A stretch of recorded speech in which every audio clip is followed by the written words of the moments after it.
ನಮ್ಮಲ್ಲಂಥವ್ರು ಯಾರೂ ಇರೋದಿಲ್ಲ. ವೃಕ್ಷನೇ ನೋಡದೇ ಇರೋವಂಥವ್ರು, ವೃಕ್ಷಗಳಲ್ಲಿ ಈ ಪಕ್ಷಿಗಳನ್ನು ನೋಡದೇ ಇರೋರು, ಇವುಗಳ ಗೂಡನ್ನು ನೋಡದೇ ಇರೋರು, ಈ ಪಕ್ಷಿಗಳು ತಮ್ಮ ಪುಟ್ಟ ಪುಟ್ಟ ಮಕ್ಕಳಿಗೆ ಊಟ ಮಾಡಿಸೋದನ್ನ ನೋಡದೇ ಇರೋರು. ಪ್ರಪಂಚದ ಅತ್ಯಂತ ಮಮತಾಮಯಿ ದೃಶ್ಯ ಅದು. ಹಕ್ಕಿಗಳು ದೂರದಿಂದ ತಮ್ಮ ಕೊಕ್ಕಲ್ಲಿ ಧಾನ್ಯ ತುಂಬಿಕೊಂಡು ಬರುತ್ತವೆ. ಗೂಡಲಿರೋ ಪುಟ್ಟ ಪುಟ್ಟ ಮರಿಗಳ ಕೊಕ್ಕಿನೊಳಗೆ ಹಾಕತ್ವೆ. ತಾನು ಹಸಿವಿನಲ್ಲೇ ಇರುತ್ತೆ, ನಿಸ್ವಾರ್ಥದಿಂದ, ನಿಶ್ಚಿಂತೆಯಿಂದ. ಆಮೇಲೆ ಯಾವಾಗ ಮರಿಗಳಿಗೆ ರೆಕ್ಕೆ ಮೂಡು ಬರುತ್ತೋ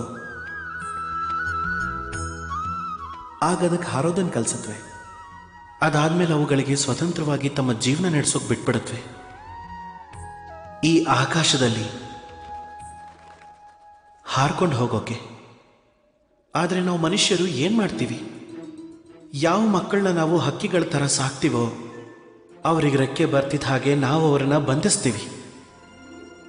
ಎಲ್ಲೋ ದೂರ ಹಾರು ಹೋಗ್ತಾರೆ ಅನ್ನೋ ಯೋಚನೆಯಿಂದ.